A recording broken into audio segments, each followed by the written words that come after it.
So let's start with, my name is Glenn and I am an alcoholic. My sobriety date is 6/7/09. My home group is Beach's Agnostic and Freethinkers in Jacksonville Beach. We meet every Saturday morning at 8:10. If you're ever around, come join us. I want to take this opportunity to thank Ruth, who is the chairman of this year's convention committee. My mentor and friend David Sachs gave me her phone number, and I reached out to her about a year and a half ago, and asked her about possibly putting on this workshop. And she got right on board and supported it through the whole process. And without her, we wouldn't be here today. So if you ever see or run into Ruth, let her know that thank her for that, because she was very helpful with that. I'm what's known in the rooms as a double-digit relapser. I relapsed after 17 years of sobriety in 2007. And when I came back into the rooms in June of 2009, my relapse had destroyed me, just like my drug and alcohol use had destroyed me before I got sober in 1989. I was wrecked. Physically, mentally, and spiritually, I was a wreck. I got a sponsor. I worked the steps.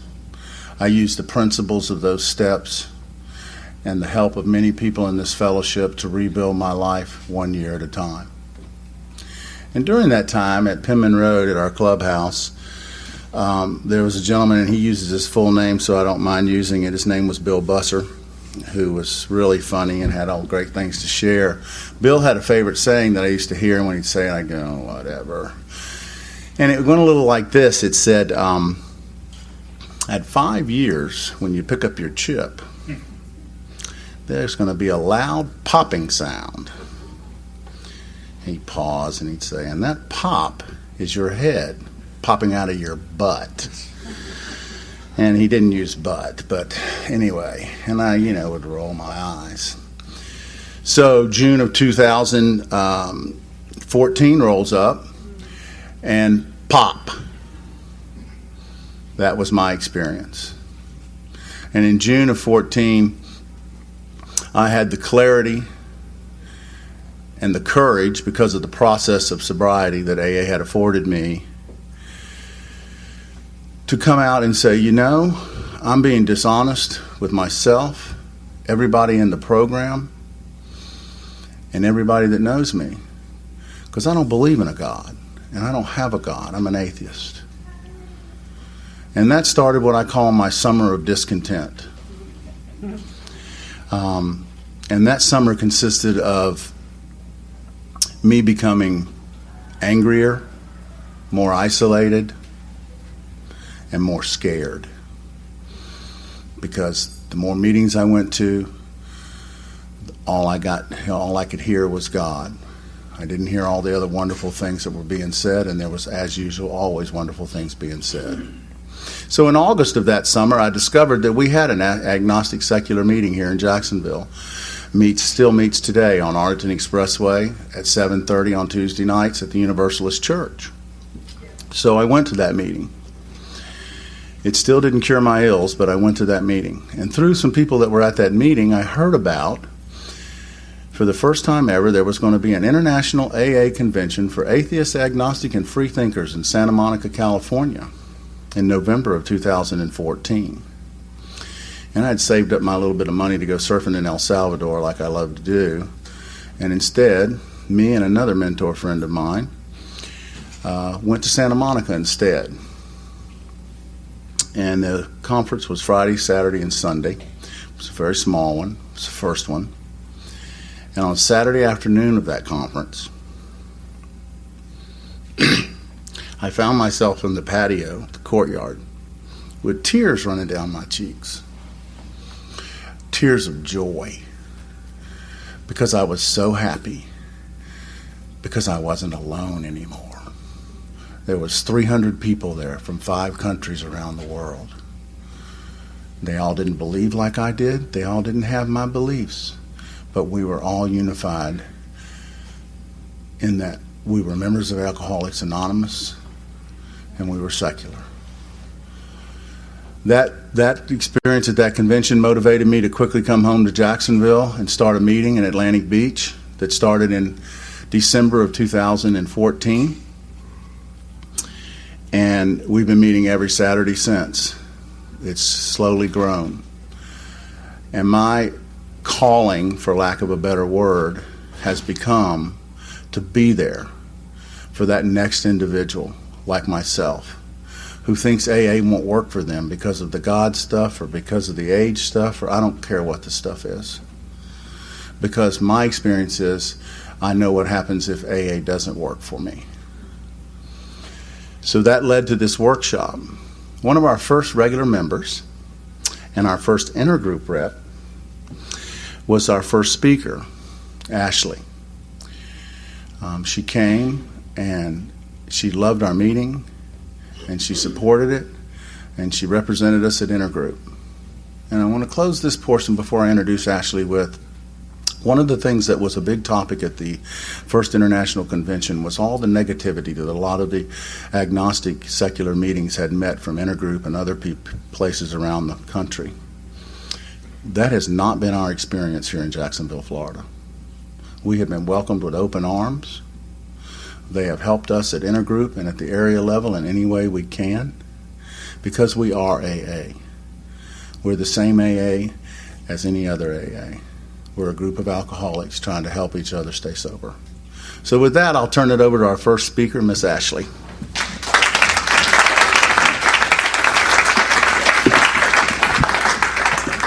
I'm a little shorter than Glenn.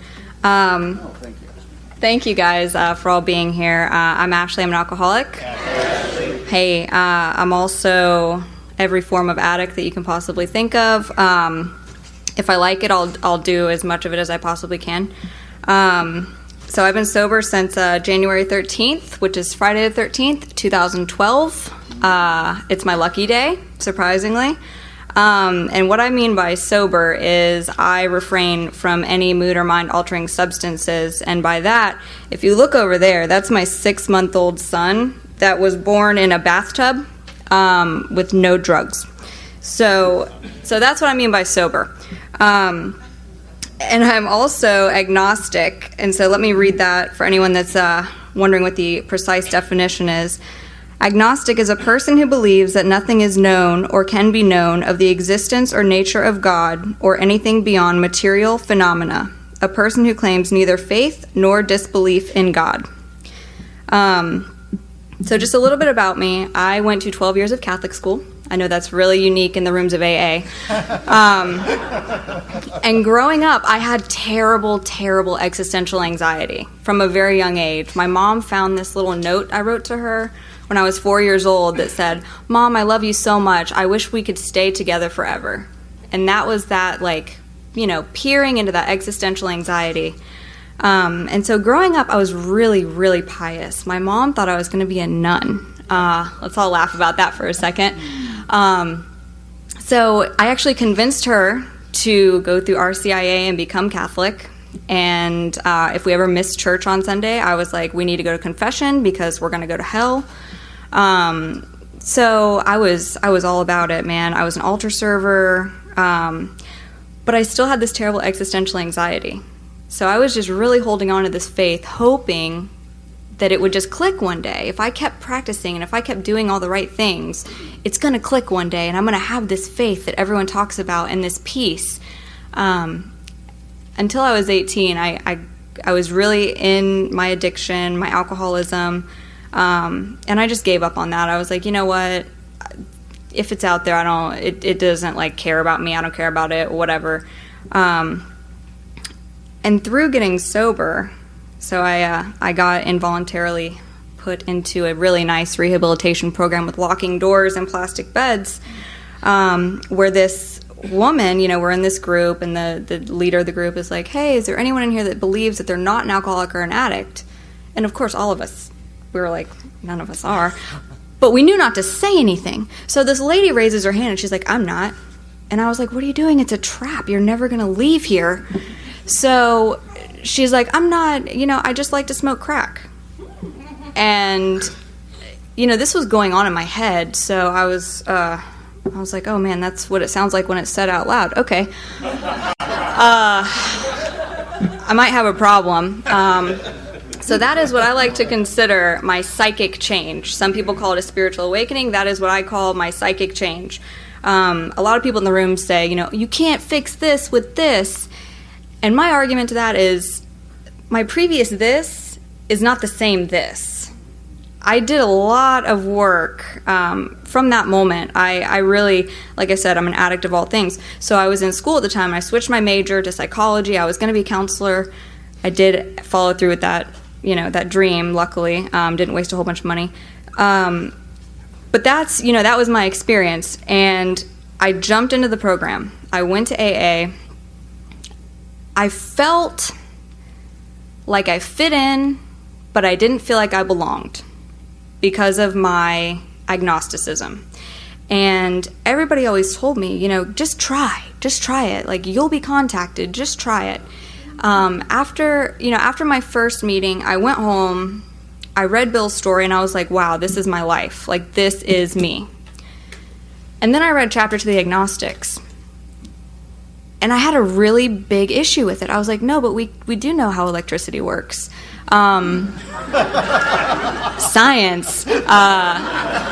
So I had a really big problem with that, but what I took away from it is see where they're right. So I was like, okay, I'm gonna see where they're right, and I'm gonna try this thing. I was dating someone at the time who was a stout atheist, and I was like, look, if you can't go to church with me and be Christian, we're gonna have to break up. We had been together like 2 years. And he was like, I can't do that. Like, I don't believe that. And I was like, I'm going to believe that.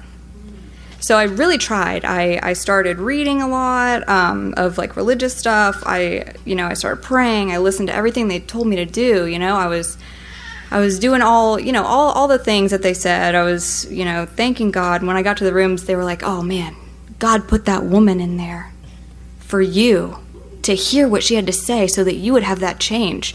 My ego ate it up. I was like, you're right. Her whole existence was because of me.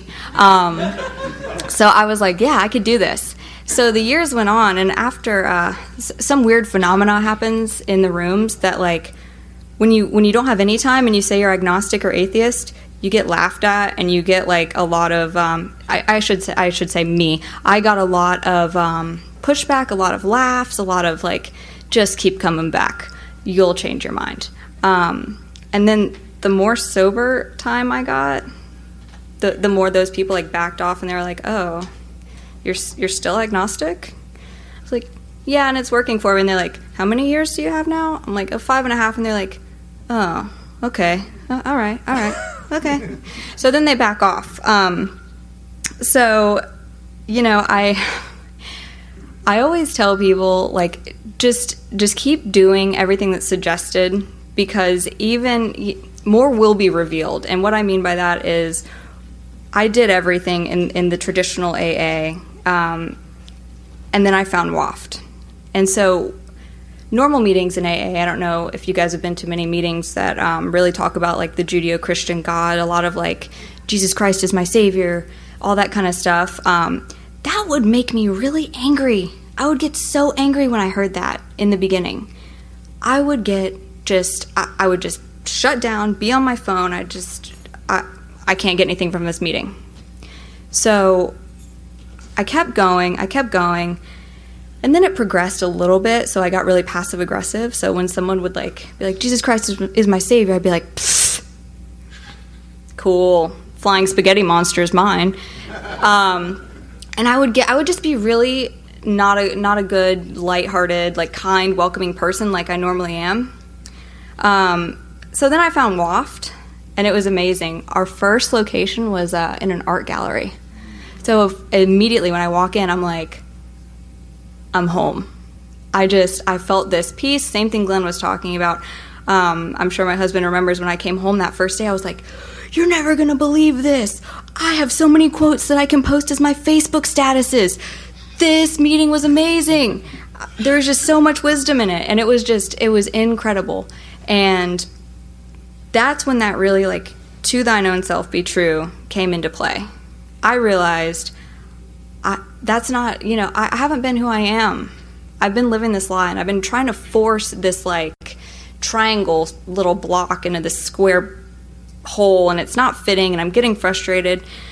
And coming to WAFT, like, it just gave me a whole new perspective. It opened so many doors.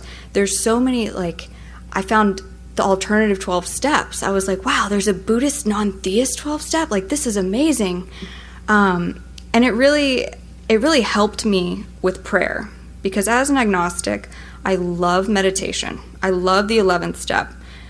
I meditate and I pray. And everyone's like, what are you praying to? And I was like, I don't know. And in the Buddhist steps, it says, use prayer as a means to cultivate positive ideals. And that just cured this cognitive dissonance that I had from my prayer, because I would be praying and I would just try and put a name on it.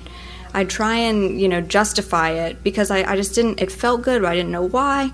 And that allowed me to just take a step back and be like, you don't need to figure out why. You can just do it and know that it feels good and it's good for you. And that, that was amazing for me. I've also taken a lot of different people through the steps. So I've taken people through the steps that were agnostic. I've taken people through the steps that are Buddhist, taken them through the steps that they're atheist. I've actually taken Christian people through the steps, and they're actually my favorite to take through the steps, because if anything happens in their life that's like, too overwhelming or something, I'm like, just pray about it. God has a plan. And it's not condescending. It's like they really believe that, and I will absolutely use that, like, to help them. Like, it, just because I don't, believe me, I've tried and I wish I could. I envy it. But that, I'll use that to my advantage for sure. So it's been like the most amazing ride. I work in treatment, and I get so many people that come up to me and say, I want to leave. I don't believe in the 12 steps. I want to go try SMART. I'm like, okay, that's great. You can do that. You can try SMART, but what about like the 12 step do you not like? And 9 out of 10 times it's the God thing. So I'm able, people always say like, oh, it's a different sect of AA. You're not AA, but, maybe not here, but other places. And that's just, it's the opposite, complete opposite. Any of those people, I say, you know what? If it's the God thing, there's still AA for you. There's still this whole world that no one knows about. And I'm just so grateful to be the person that's, able to come up here and share my experience, strength, and hope, and just spread this word of it. My poor mother is still really upset I'm not Catholic. Yeah, so it's just an amazing world. Like I said, I have a 6-month-old son. I have a husband.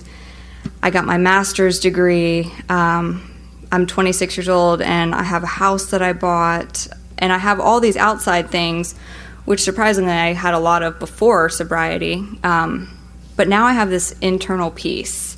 It's just undeniable. It's absolutely incredible. I just can't even... I can't even put into words how amazing my life is. And I'm always seeking, that's the main thing of the program of traditional AA that I've held on to. I never cease seeking. If it's out there, I'm going to find it, period. And I'm open to anyone's experience. I'm not shut off. If someone says, oh man, you really need to read this daily Bible verse, I'm like, great, that has a lot of good stuff in it. If I don't cheat on my spouse and I don't lie and I don't kill people, I'm probably going to have a pretty decent life. Like, it's probably going to be a good time, and I'm going to feel pretty good about myself. And so it's just mind-boggling, to say the least. My first sponsor that I got was Christian, and she was like, well, how do you want to do these steps? And I was like, I don't know. You tell me. Like, you're the boss. And she was like, okay, well, what about nature? How do you feel about nature? And I was like, I like it. It's cool. I'll hang out in it. Like, I like hiking and, like, being on the water and stuff. Like, I like it. And she was like, okay, see that stick over there? And I was like, yeah. She was like, Stick doesn't have a drinking or a drug problem. You can use that stick as your higher power if you want. And I was like, all right, that'll work for now, I guess. That's cool. And as my time in AA has progressed, I've been able to steal some verbiage from one of our other group members, believe in the collective consciousness of AA, and just tap into that because, I don't believe that I fixed myself, for sure.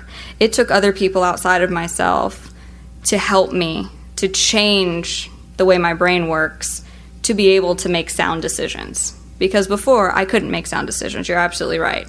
I just was not able. I wouldn't have gotten sober if I wasn't escorted in handcuffs to this really, really nice rehabilitation facility.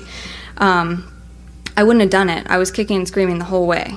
And so, is it odd or is it God? I think it's coincidental. So, I don't know. I know that I'm right where I'm supposed to be.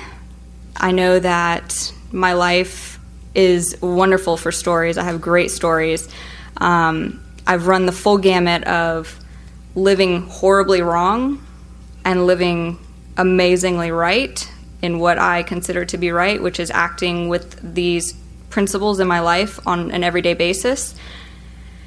And so I have the full spectrum, and I can definitely say that this is much better. I can't believe I'm here. I can't believe this is my life, and I'm just so grateful. So I think that's all I got. Is that good on time? You're good enough. All right.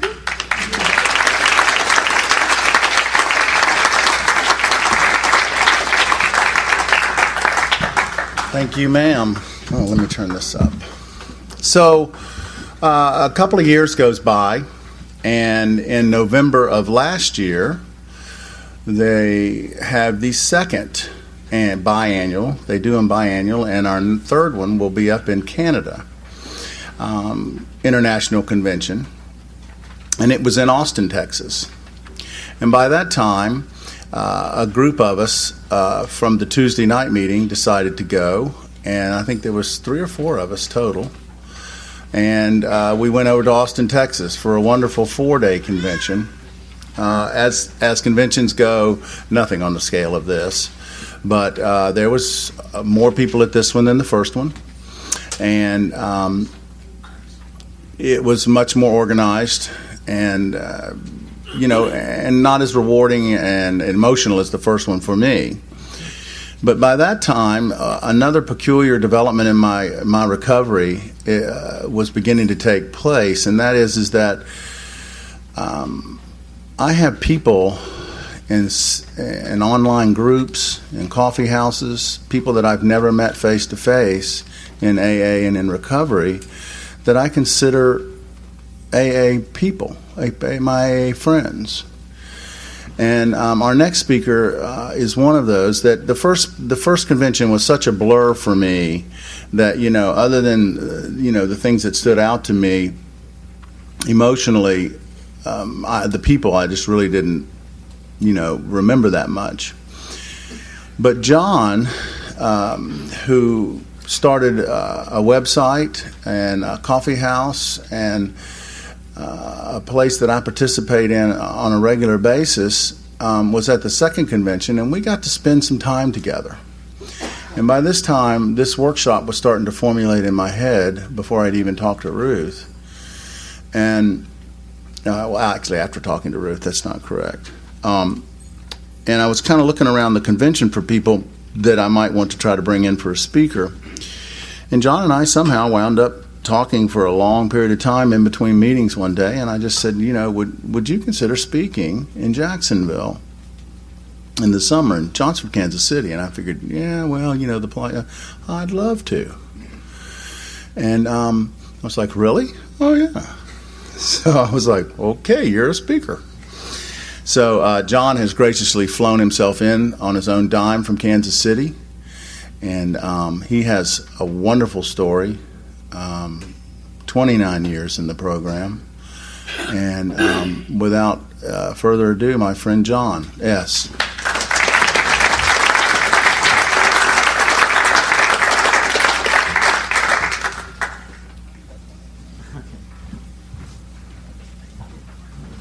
Oh, goodness. Well, thank you, Glenn. Thank you for inviting me to participate in the workshop. And thank you, Beaches Agnostics, for the great meeting this morning. Always good to have a meeting. It was nice to see the group from the treatment center come in. I understand that they're doing that at my home group now in Kansas City, which is nice to see. So I'm John. I'm an alcoholic. And I thought that I would start with just a little brief description of what got me to AA to begin with. I got sober. My last drink was on July 20th of 1988, and just before my 26th birthday, I went to my first AA meeting, which was in the first week of August of 1988. So I started drinking pretty young. I won't say that I was an alcoholic from the very first drink, but I can't remember a time I ever had a glass of wine or a swig of whiskey where I didn't want some more. So it's just something that kind of progressively got worse over time to where it really began to consume my life. And I wasn't the type of drinker that honestly deliberately went out to get drunk, although I probably did from time to time. But I was one of those people that would say, I'm just going to have a few after work to unwind and relax. And the next thing I know, it's like 3 o'clock in the morning and I'm closing down the bars. I also got to be a blackout drinker.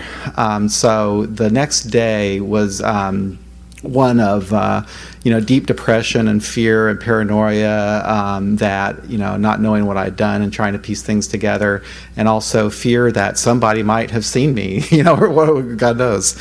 So I had that going on.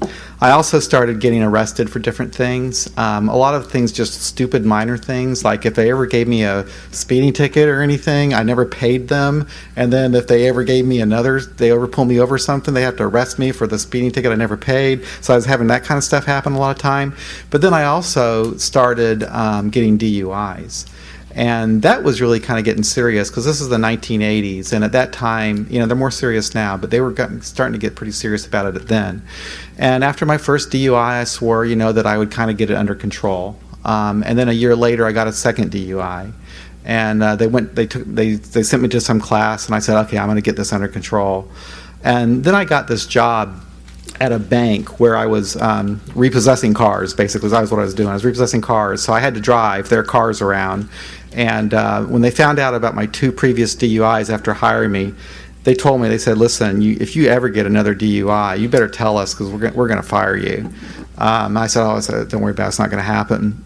Well, during the time that I worked there, I was drinking out of control, and they would talk to me about it from time to time because they would notice, I'd be coming in late and I'd be coming in hungover, that kind of thing. And finally, I got that third DUI, and I didn't tell them about it, and they found out. And when they found out, they brought me to the HR office, and they reminded me of all the opportunities they had given me while I worked there to get help. And they reminded me of what they told me if I got that third DUI, and then they terminated my employment. And I was sitting there in that office, and with tears coming down my face, I told them I just didn't know I had a problem. And that was the truth. I felt it was the truth. But what I know now, looking back on it, it wasn't that I didn't know I had a problem, but what I know now is I couldn't admit that I had a problem. And it really wasn't until they confronted me and let me go that I was finally able to admit that I had a problem. And it wasn't because I was trying to improve myself. I was just scared to death of what had happened to my life. So I made it to that first AA meeting. And the reason it took 2 weeks from my last drink to my first meeting is because during that 2-week period, my employer didn't know about my debacle. So after they found out, that's when I made it to that first meeting. And when I got to that meeting, I was the first one to arrive in the room. And I remember this just as if it happened yesterday, and this is a long time ago. And right in front of me were the 12 steps and the 12 traditions. And I remember reading that first step. We admitted we were powerless over alcohol, that our lives became unmanageable. And I honestly felt that was a perfect description of my life at the time. I'd never seen those words before or read those words, but I really felt that is what's happening. And then I also happened to see the third tradition, that the only requirement for membership is a desire to stop drinking. And that was a relief because it gave me no more excuses. My problem as a young person, I was thinking I had a problem as young as 19. And I wouldn't go to AA or seek help because I always told myself I was too young. And I was still kind of telling myself that when I was walking into the door of my very first AA meeting.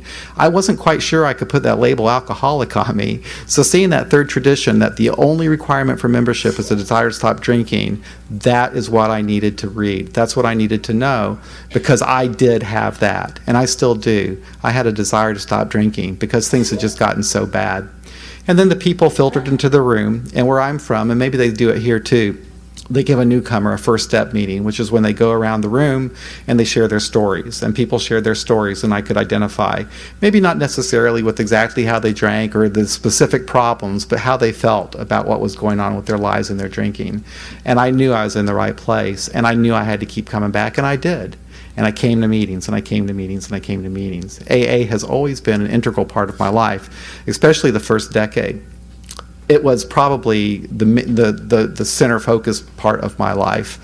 I went to a group that was very much into studying the Big Book, and they were really into sponsorship, and they were into what we called in Kansas City the drill.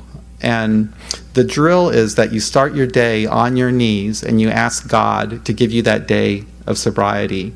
And then you read the Big Book, you call your sponsor, and then you finish the day on your knees thanking God for that day of sobriety. And that's the drill. And when I would go to meetings, you would often hear people talk about how they never forget to do the drill. And often people would say, nobody ever got drunk when they do the drill. Well, eventually I stopped doing the drill and I was staying sober. But anyway, we also studied the Big Book, and we believed in working the step as it's written in the books. And what we would do, we would get with our sponsor, and our sponsors would have us read the book repetitively. So like in the beginning, I would read a chapter every day for 30 days, and my sponsor would tell me that if I missed a day, I had to start all over again. Well, in the beginning, I was honest about it, and if I missed a day, I told him I had to start all over again. So I read the doctor's opinion more than any other chapter in the book, because after a while, I picked up on, I didn't really have to tell him that I missed a day. I still read it a lot, though. So we read that book, we studied the book, we highlighted it, we underlined it, we talked about it, we shared our experiences with each other as it related to the book. When I went to meetings, I shared my experience in the language of that book. And as I looked around the rooms, the heads would bob up and down with approval that, yes, he's saying what we like to say here. He's saying all the good things. And life was getting good. My life was stabilizing. I was getting better jobs. I was my money management was getting better. My credit was getting better. After about 10 years of sobriety, I started living about more of my life outside of the rooms of AA. And also during this time, I didn't really get into the belief part, but I was never a very religious person. I didn't grow up going to church or anything, and I just kind of figured with AA, I just kind of went along, and I just did what they said to do. And I guess I did follow that advice to fake it till you make it, and I just kind of went through and did things. And I try to rationalize in my head that there's some psychological benefit to doing these things. And I did latch on to the entire psychic change in the Big Book. And those are kind of how I kind of justified and rationalized the program. But after about 25 years of sobriety, I realized that I was an atheist. And it happened really over a period of time. But I read some books. I read The God Delusion by Richard Dawkins, and I read God Is Not Great by Christopher Hitchin. I also read a lot about science, and I just realized, I'm comfortable with this worldview of being an atheist. But I was concerned that I would not be welcomed in AA because I did not know anyone but one other person who was an atheist.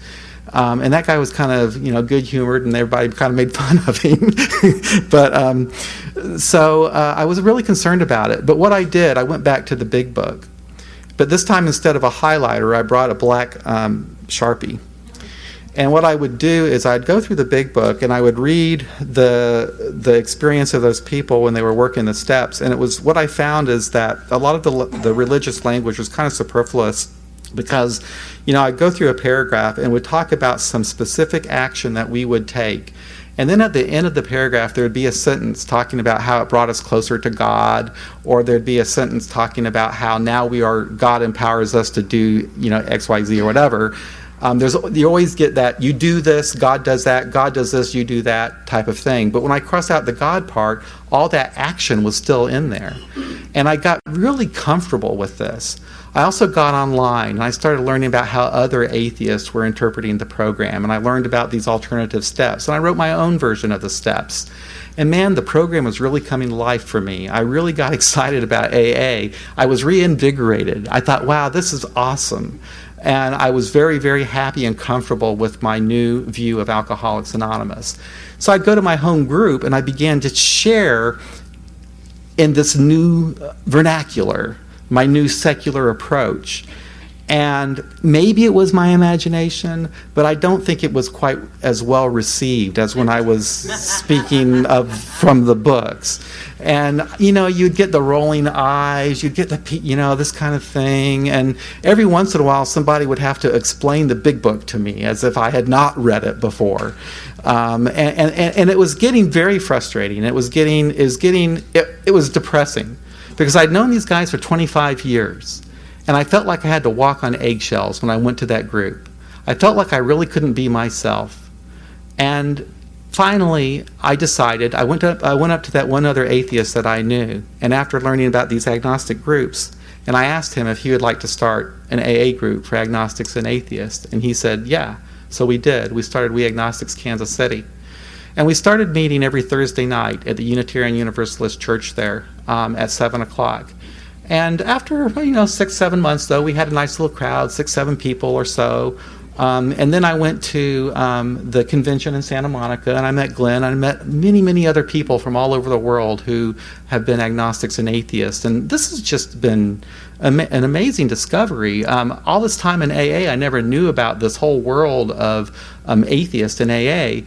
But the truth of the matter is, we atheists have been in AA from the very beginning. It was Jim Burwell was one of the very first members of Alcoholics Anonymous, one of the first 10 members of AA, and he was a strident atheist and was until he died sober after many years of sobriety. He was responsible for adding the verbiage into 12 steps as we understood him when we're referencing God. And later, Bill Wilson, when he talked about the beginnings of AA, he credited those atheists and agnostics in the early days with helping to widen the gateway of recovery for everybody, regardless of their belief or their non-belief. So we atheists and agnostics have been here from the very beginning, building this fellowship, and we're still doing that today. And I didn't know. But I got plugged in in Santa Monica with this group of people. And we came back from Santa Monica and we stayed in touch. We stayed in touch through social networking, through Facebook, and through the internet. One thing that I got involved in, I got involved with general service, starting our AA group in Kansas City. I felt it was really important that we be good AA citizens because I know that there are some AA groups, secular AA groups, in different places that had a hard time with their central office. We didn't have that experience. Now, later I did learn that there were some debates in our central office about whether or not to list our group. But they finally decided that the tradition said that they had to list our group, that every AA group has a right to be wrong. So they listed us. But we immediately had a central office rep, an intergroup rep, and I acted as the GSR for the first 2 years. And we were very welcomed at our district. I started going to the area assemblies in Sedalia, Missouri. We're in the western area of Missouri. And I liked it. And the thing I liked about getting involved in that type of service work is that we were really involved in getting things done and doing things. And we didn't have to talk about the belief and higher power or any of that kind of stuff. They do insist on saying the Lord's Prayer at the end of every one of their committee meetings, but other than that, there's no big issues. But another thing I got involved with regard to service was in the secular AA movement. And I got involved when I was in Santa Monica, actually before the convention in Santa Monica, I met the woman who was one of the people who started that convention, Dorothy H. And Dorothy had this idea of starting an organization called, we were going to call it WAFT Central. And what it was going to be based on, there's a organization for gays and lesbians and Alcoholics Anonymous you might be aware of called GALA. And what GALA does is they advocate for their membership, for gays and lesbians and Alcoholics Anonymous, and they encourage them to be involved in sharing their experience with the rest of the fellowship. And that's what we wanted to do with WAF Central. So we built this website where we had all of the all of the meetings listed from all over the world. We had materials for how to start meetings. We started this Facebook group, and we started building a network of people from all over the world, atheists and agnostics, and new groups were starting up all over the place. I did that for a couple of years, and then we handed that off, and now there's a new website that is representing our community. It's just called secularaa.org, and we're kind of moving away from the atheist agnostic to the more secular verbiage. But anyway, so now if you go to secularaa.org, you see all that information. You see the directory of agnostic meetings, secular meetings all over the world. If you wanted to start an AA meeting for agnostics and atheists, all that information is up there on that website.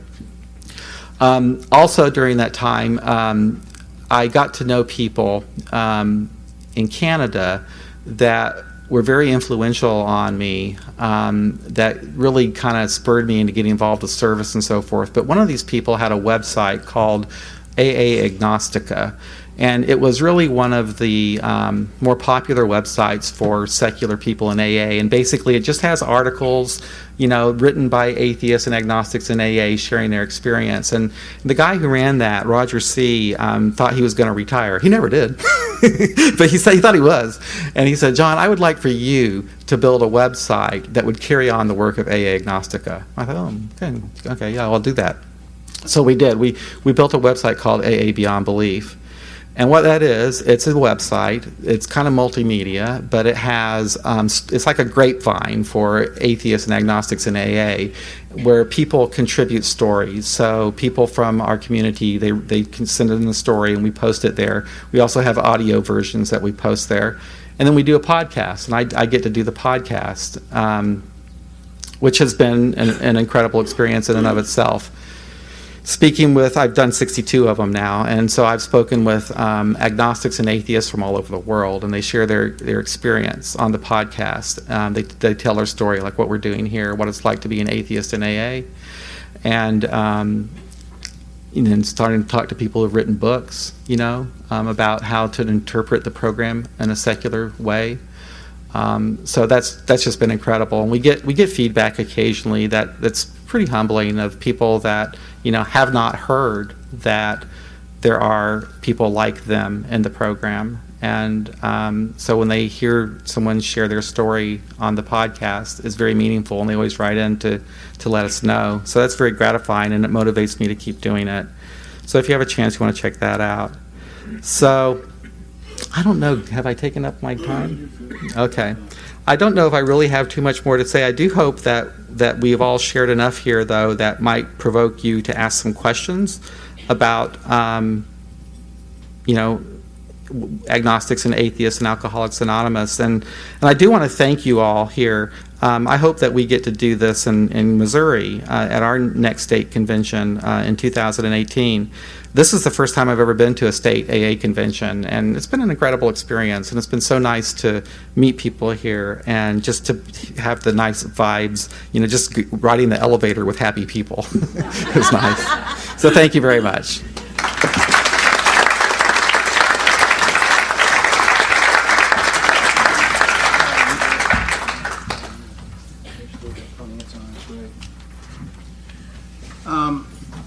So when I was thinking about doing this workshop, what I modeled it after was in Atlanta at the International Convention. They had 3 workshops basically with different titles that were for the secular segment. And the one I enjoyed the most was done like this, where there was a moderator that had something to share, and they had 3 speakers. It was an hour and a half. And at the end of that, they had a mic, and they encouraged anybody that wanted to share or ask questions to do that. And now's the time that I'd like to do that and turn this over to you. And please feel free, and I encourage you to share. They are recording our session, so we can purchase these CDs. It's one of the, again, a big shout out to Ruth. It's one of the workshops that is being recorded. And, I think it's an important message. And the point of the important message is our primary purpose, to help another alcoholic. And, I'll say it now and I'll say it when I close. For that person sitting out there that has been told by somebody in AA that you've got to get God to stay sober, or for that person out there whose home group makes you walk on eggs, you are not alone. You are not alone. Just reach out. We're here. So please, if anybody would like to share, come up to the mic. We'll answer any questions, or we'll just hear your shares. We've got about 10 minutes. Hi, I'm Bethany. I'm an alcoholic. Hey, Bethany. I didn't know if they were going to be taking roll at the door, or if people were going to be watching. And I have, years ago, I got the Richard Dawkins book, The God Delusion, and I shared about it at a meeting. And I just felt like a pariah. And one of the fellas that I knew at the meeting, he was like, "Well, I'll hold your hand for the prayer because I don't think anybody else will want to." And recently I've revisited that again, and having read Christopher Hitchens quite a bit. And I'm just overwhelmed that all these people are here. I'm looking around and oh my gosh, you guys too. Mm-hmm. And I haven't, I really haven't been sharing or vocal in meetings lately because I don't want to confuse the message. I feel like I've been in AA a while, and, I'm not spreading the message if I spread it without God. And so I'm just I haven't been nervous to share in 10 years. And I'm oh my gosh, I feel just overwhelmed. And I have the sponsor that is very Jesus, and I told her what my views were, and she's well, no human power could have relieved our alcoholism. And I have felt I haven't been able to sponsor people because it's disingenuous, but then telling people I have invoked the name of God for my sponsees, and it seems to be working, because when I was earlier in recovery, people were praying to my God that I somewhat believed in. And is it better to have a sponsor that has my beliefs, or do you still go to regular meetings? I have so many questions. So I guess about the sponsor, and do you still go to other meetings? Thank you.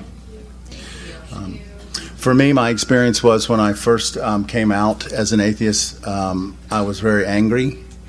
And my friend Chris over here witnessed a lot of it at our clubhouse. I was very snide and snippy, and was at that "you people are so stupid" phase. What it really was is that I wasn't comfortable with my own beliefs.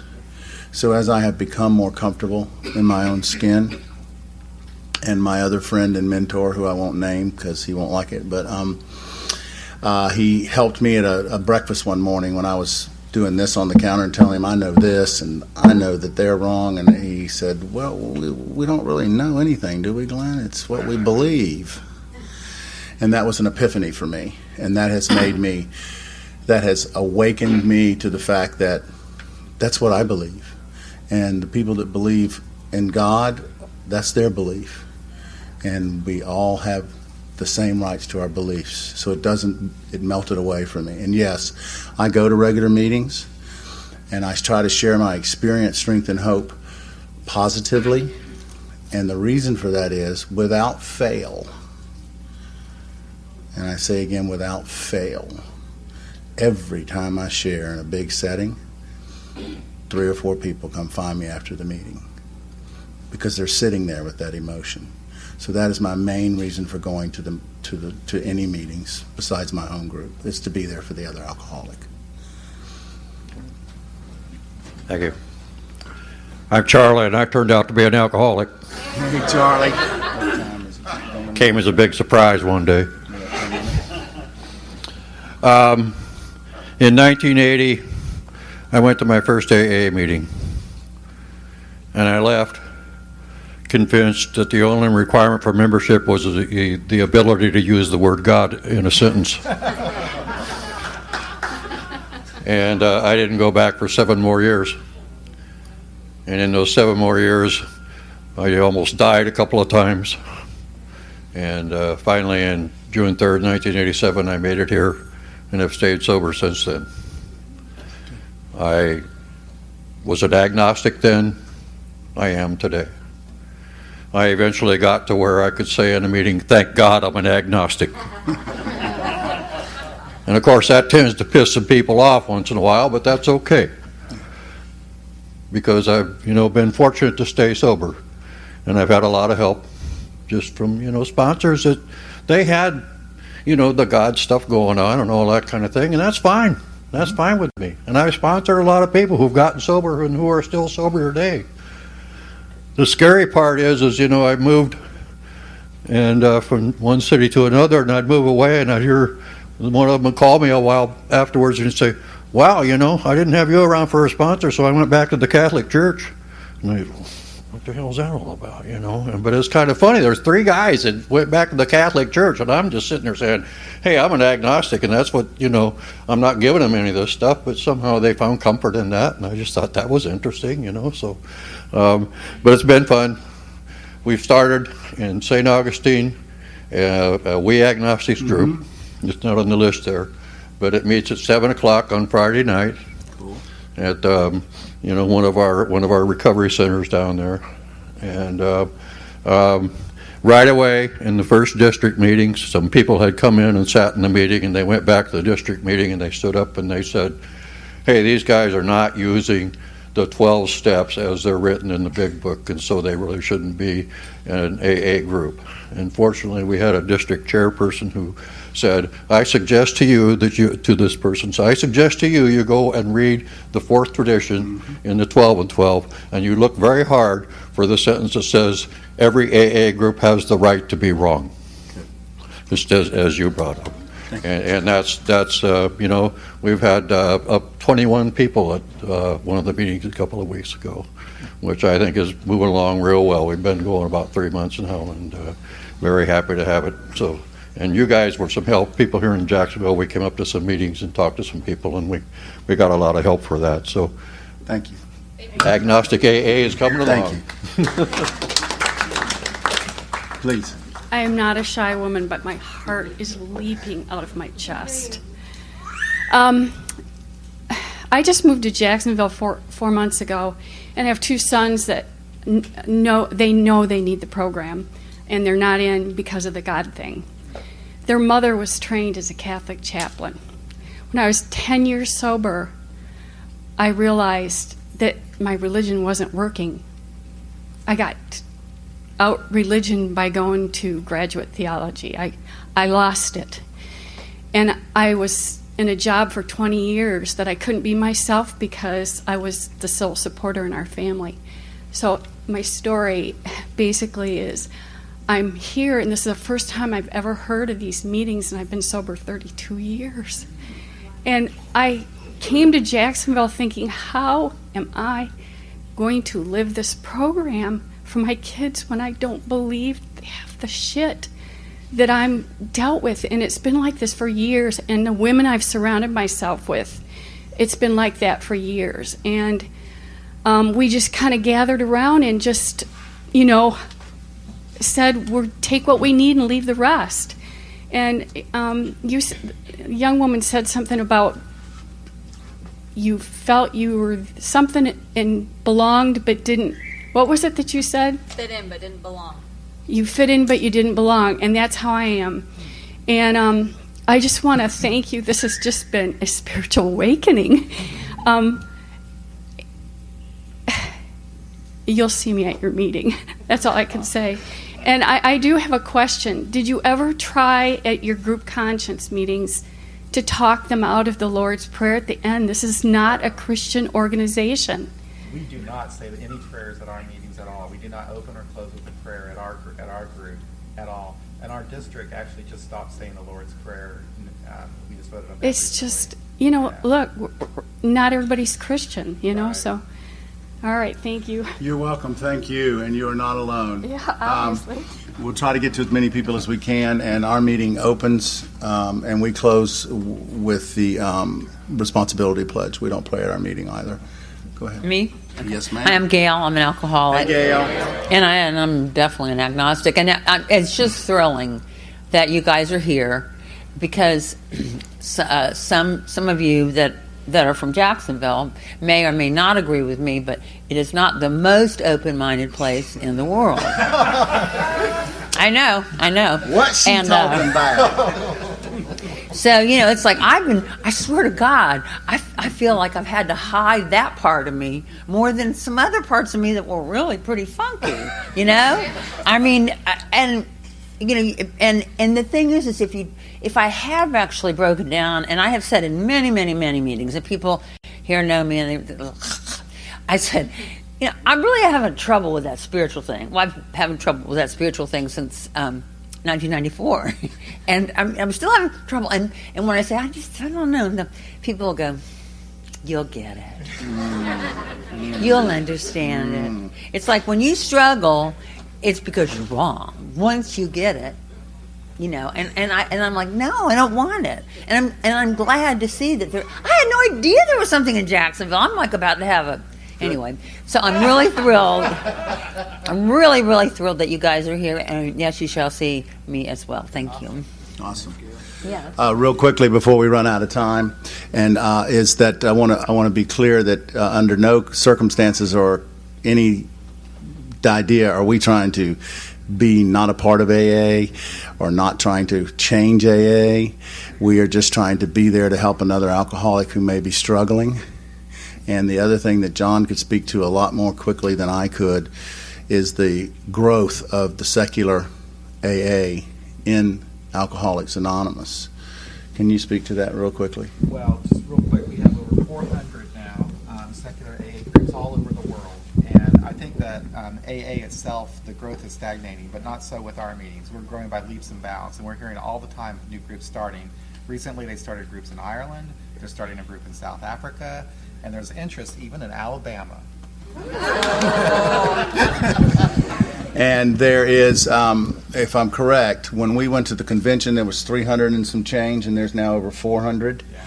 So it's the fastest growing segment of Alcoholics Anonymous. That is not my opinion. That is documented fact. And I'm talking about groups that are registered with GSO in New York, are registered with their areas and intergroups. They talk a lot in area assembly about the AA is flatlining in membership. The secular community is the fastest growing segment that's around. Real quick, how much time do we have? Yeah, my name is Bill. I'm an alcoholic. Hey, Bill. And I think of all the things that helped me most in 1990 to get sober was having someone who loved me lead the way, my brother, John. And I got sober in Fort Lauderdale, and my experience was very international, 7 home groups, very variety, and I didn't run into a lot of the religious stuff really in South Florida, but I say those people, they start out just kind of liking me and then caring about me, and then some of them started loving me. And I think that was it that really kind of helped as far as relationship. But it's been interesting watching John. I'm 8 years older, and we were roommates until I guess I went into junior high. And I said, hey, Jake, that's his nickname. Jake, I'm going to come listen to you. In Jacksonville, how about, rooming again? We did a lot of camping, 30 days a year in putt tents, he and I, and he said, yeah. Well, this time he's in a presidential suite, and I'm on the couch, and so he's really done well. So I do have a question, and I guess I got to get honest about being an alcoholic or what have you. 25 years. Went pretty good, and then I was diagnosed as a diabetic insulin type, and then I have these swings. Hospitalized too high, almost die when it gets too low, and so I was told to have orange juice, candy, this kind of thing when it gets, a certain level. I get this tunnel vision and it gets pretty bad, and orange juice or whatever. So I found out this summer that I didn't have any orange juice, and I was really going. So I hunted down the cabinets, and there was 12-year-old aged brandy. I thought, hey, I remember something. Alcohol turns into sugar pretty fast in your bloodstream, right? So I thought, well, I'll take a shot of that this summer, and it pulled me up. I said, hey, not bad, one shot. Checked my blood sugar, not high enough. Hey, another shot might do it. And I was in the backyard, these little metal tables back in the courtyard I made, and I spilled it. And don't you know, at night, I was by myself, spilled on this metal table. I got on my knees and I licked that table. So I guess I'm gonna have to start over, right? I mean, I don't get my 27-year thing. One day at a But time. thanks for helping me, brother. Yeah, you're welcome. Thank you. Real quick, we got about 1 minute. Go ahead. I'm Donna Mitchell, and I'm an alcoholic Hey, Donna. from Southwest Florida. And I've pretty much been an agnostic and free thinker since I came in to AA. I'm also a recovering Catholic. But, I had problems all through grade school, Catholic school, because I didn't buy into what they were trying to tell me, and I was always getting yelled at. And that was okay. But anyway, one of the things that I have to say is that I don't feel like I have ever been ostracized in AA. Now, I have been told I'm going to hell, and I say, that's your opinion, But then I don't believe in hell, so I'm not going there, Okay. And that just kind of, Okay. they don't know what to say. But no, I can't say that I've ever felt ostracized. We have no meetings for agnostic meetings where I live, and I guess the closest one would be Miami. I looked at that list. But I still refer to my, I talk about God. Mm-hmm. But my God is good orderly direction. Okay. I don't have problems saying the Lord's Prayer because I don't see it as the Christian Lord's Prayer. I'm asking the universe for, strength and hope and all these things by saying the prayer. So I have no problems with that. I'm kind of able to separate that out. Okay. And I guess that's pretty much it. And Ruth is my sister. So you'll tell and her, thank you. One of the reasons that she was all for putting this on, this is what she told me, is because I have a sister who is agnostic and a free thinker. I was a major in philosophy, Good. So anyway. Right. Well, welcome. Thank you. Real quick, we're out of time. I'd love to let you share. Thank you for being here. Any questions, please find us. We'd be glad to help. Those handouts that we have wonderful information on them. And let's real quick grab a hand and let's close with the responsibility pledge.